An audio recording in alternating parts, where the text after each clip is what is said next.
Greetings, folks. Well, if it works for the United States of America's government, why can't it work for this small Irish cobbled together government, where we see that our government have now backtracked and have dropped Simon Harris's previous plans to let under 16s legally change their genders.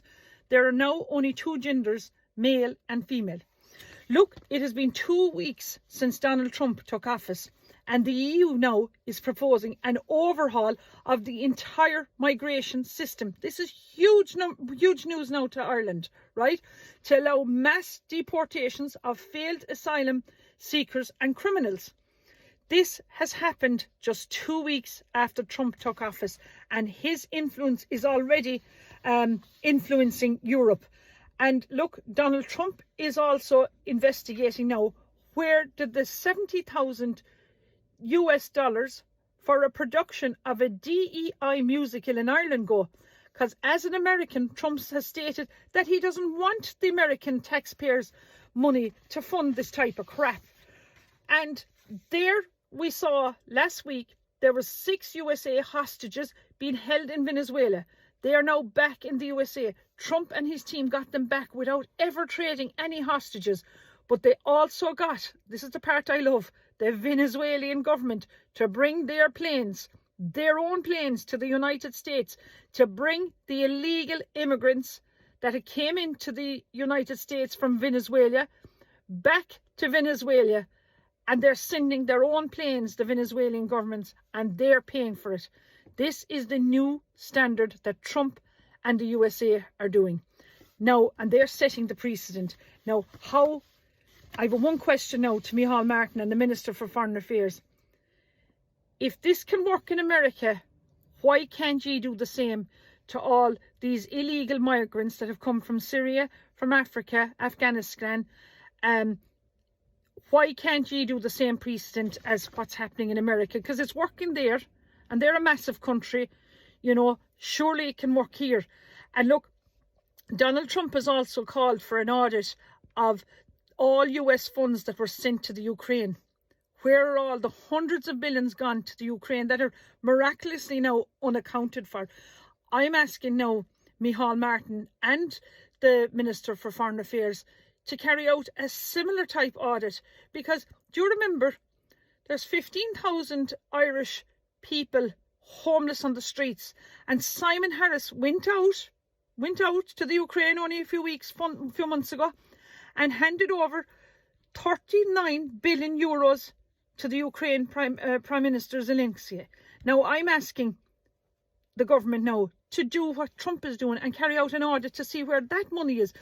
And plus, with these mass deportations, I have a suggestion now that all the accommodation now in the IPAS centres that you're building in Clonmel and at Lone, surely now these can be used to house our own homeless Irish, because you're going to be doing mass deportations now. Europe are setting the standards, so you know you will have to do what Europe your masters in Europe tell you.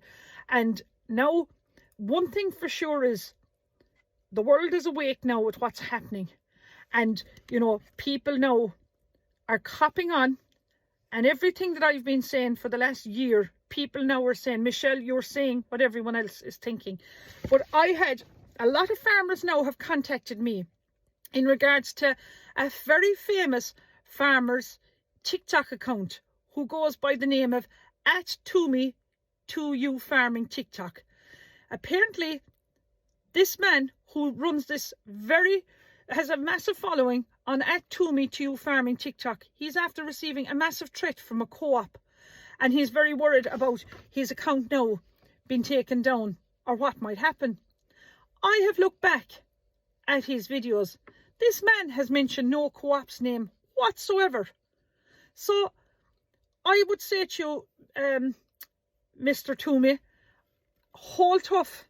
You've done nothing wrong.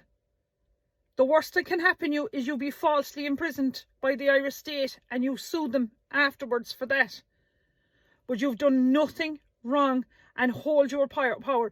Look, I myself am a huge fan of this TikTok account, because I've come from a farming background, and I grew up in the day and I drew silage and everything, and You know, he had one TikTok there on about a shear grab and and everything. And, you know, he's very informative and he's very funny. He actually doesn't realise how witty he is, and great sense of humour by this guy.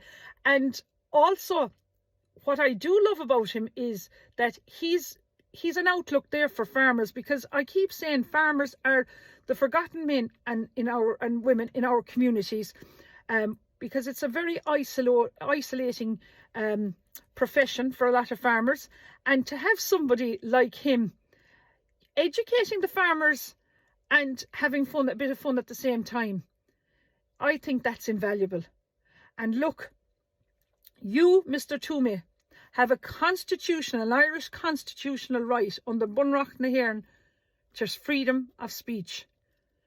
And don't let anyone take that away from you. Look, I, Michelle Keane, am keen in my country, and I'm asking now anyone that voted for me, any number at all, in the last general election, please email info@michellekeane.ie, because I'm on a serious mission to find out where my votes went. Gora Míle Maith agaibh.